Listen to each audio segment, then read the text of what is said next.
হ্যাঁ ঢেকে যাক, ইউটিউবও তো দরকার আছে, কারণ স্যাটেলাইট মিডিয়াগুলো তো ওয়াজ মাহফিল বা ইসলামের পক্ষে প্রচার করতে চায় না। চায়? আমরা বিভিন্ন মাঠে প্রোগ্রাম করি লাখো মানুষ নিয়ে, স্যাটেলাইট চ্যানেল যায় না। আর বামপন্থী 30 জন মাঠে বের হয়, কেউ থাকিবে গাছতলা, কেউ থাকিবে 5 তলা, তা হবে না, সব স্যাটেলাইট চ্যানেল ওখানে যেয়ে বসে থাকে। ইসলামের সুমহান দাওয়াত সারা বিশ্বময় ছড়ায় দিচ্ছে ইউটিউবাররা। এই জন্য তাদেরকে আমি সবসময় রেসপন্স করি এবং সুযোগ দিয়ে থাকি। ফ্যানটা একটু ঘুরিয়ে দেয়, বাতাসটাও সমস্যা করছে। সম্মানিত সুধী, মনোযোগ আছে তো? কথা শুনতেছেন তো? পূর্বের নবীগণ এসেছেন না, আমার দিকে না, এটা আরো ক্ষতি, আমার মাইকেরও ক্ষতি, আমারও ক্ষতি, এটা নিচে দিয়ে দেন। প্রিয় সুধী, তো নবীগণ আসতেন বিভিন্ন জায়গায়, ঠিক না? কিন্তু আপনি অবাক হবে, খুব অবাক বিস্ময়কর বিষয়, আখির নবী মুহাম্মদ সাল্লাল্লাহু আলাইহি ওয়াসাল্লামকে আল্লাহ পাঠালেন মক্কায়। কোথায়? কারণ মক্কা হচ্ছে ক্যাপিটাল অফ দ্য ওয়ার্ল্ড। সারা পৃথিবীর রাজধানীর নাম মক্কা। নাম কি? এটা পৃথিবীর রাজধানী। আপনি মানচিত্রে তাকান, দেখবেন মধ্যপ্রাচ্যে কাবা যেখানে, মক্কা এটা মাঝখানে। সুবহানাল্লাহ। পৃথিবীর বড় বড় শহরগুলো গোড়াপত্তন করেছেন ঐতিহাসিক ব্যক্তিরা। আর আখির নবী মুহাম্মদ সাল্লাল্লাহু আলাইহি সাল্লামের যে শহর মক্কায় আসবেন, সেটা গোড়াপত্তনের দায়িত্ব সাধারণ কাউকে আল্লাহ দেন নাই, দিলেন জাতির পিতা ইব্রাহিমকে। কাকে দিলেন? সুবহানাল্লাহ। এটা সহজ কথা? ইব্রাহিম আলাইহিস সালামকে আল্লাহ দায়িত্ব দিলেন মক্কার গোড়াপত্তন করতে। তারও আগে হযরত আদম আলাইহিস সালাম তিনি গোড়াপত্তন করলেন। দেখুন তো চিন্তা করে, মুহাম্মদ সাল্লাল্লাহু আলাইহি সাল্লামের আগমনের আগে একের পর এক নবী পাঠালেন, লাখের উপর নবী, যারা ছিলেন মুহাম্মদ সাল্লাল্লাহু আলাইহি সাল্লামের আগমনের ঘোষক। আরে ভাই, পুরুষের কণ্ঠে বলেন সুবহানাল্লাহ। আর তিনি আসবেন মক্কায়, সেই মক্কার গোড়াপত্তনের দায়িত্ব দিলেন আল্লাহ আদমকে, পরবর্তীতে দিলেন ইব্রাহিম খলিলকে।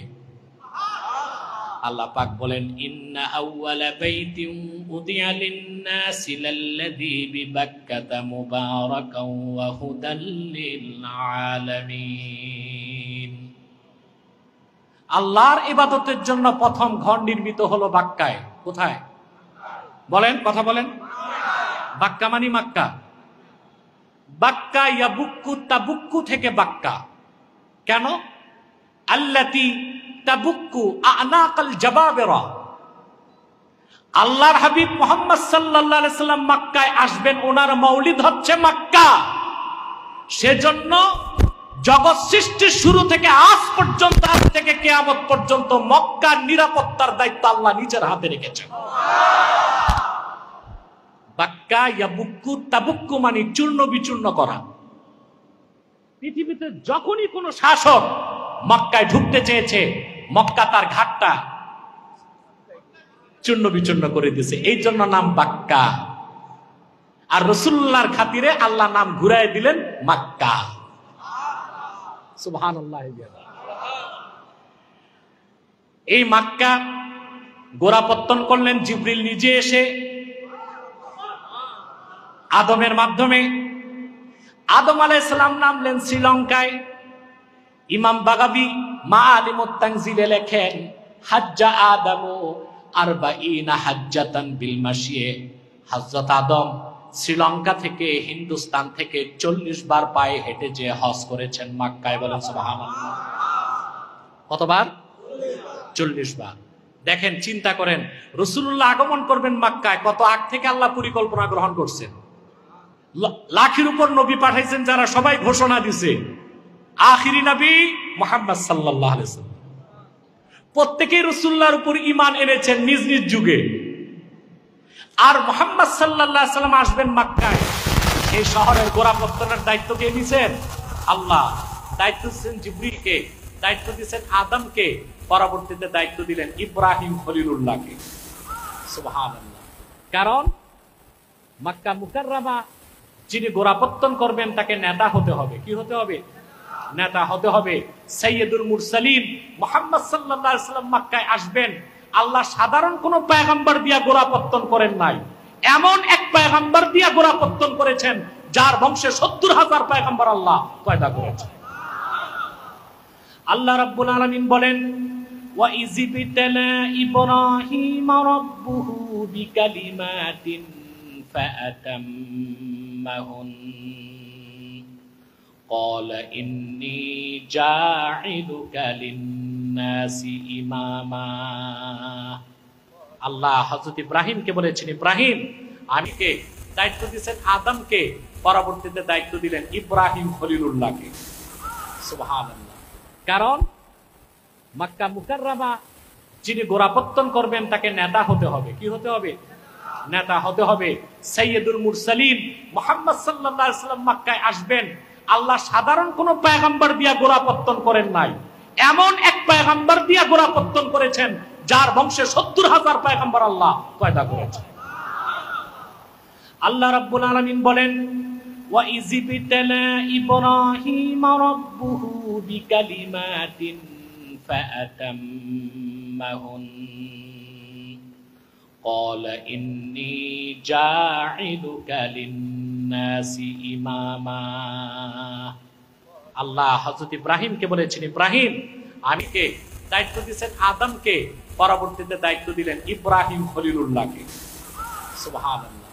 কারণ মক্কা মুকাররমা যিনি গোড়াপত্তন করবেন তাকে নেতা হতে হবে। কি হতে হবে? নেতা হতে হবে। সাইয়্যিদুল মুরসালিন মুহাম্মদ সাল্লাল্লাহু আলাইহি সাল্লাম মক্কায় আসবেন, আল্লাহ সাধারণ কোন পয়গম্বর দিয়া গোড়াপত্তন করেন নাই, এমন এক পয়গম্বর দিয়া গোড়াপত্তন করেছেন যার বংশে ৭০,০০০ পয়গম্বর আল্লাহ পয়দা করেছেন। আল্লাহ রাব্বুল আলামিন বলেন, ওয়া ইযিবতালা ইব্রাহিম রাব্বুহু বিকালিমাতিন ফাআতাম্মাহুন ক্বালা ইন্নী জাঈলুকা লিন-নাসি ইমামা। আল্লাহ হযরত ইব্রাহিমকে বলেছেন, ইব্রাহিম আমি তোমাকে মানব জাতির জন্য নেতা বানাবো। সুবহানাল্লাহ বলেন। মানব জাতির নেতা ইব্রাহিম আর তার পুত্র হযরত ইসমাইল, দুইজনকে দিয়ে আল্লাহ কাবাঘর সংস্কার করালেন। পরিবেশ আস্তে আস্তে আল্লাহ কত সুন্দর করে মক্কাকে আস্তে আস্তে সাজালেন, আস্তে আস্তে সাজালেন। সুবহানাল্লাহ। কারণ মক্কা হচ্ছে আখির নবীর আগমনের মঞ্চ। সুবহানাল্লাহ। আদমকে দায়িত্ব দিলেন, জিবরিলকে দায়িত্ব দিলেন, ইব্রাহিম খলিলকে দায়িত্ব দিলেন, ইসমাইল যাবিহুল্লাহকে দায়িত্ব দিলেন। আর রাসূলুল্লাহর আগমনের কথা ঘোষণা করলেন কত নবী? লাখের উপর পয়গম্বর। সুবহানাল্লাহি বিহামদি। এই জন্যই তো রাসূলুল্লাহকে আমরা মহানবী বলি। কি বলি? রাসূলুল্লাহ মহানবী না, এটা যে বা যারা অস্বীকার করবে মুসলমান থাকবে? বাংলা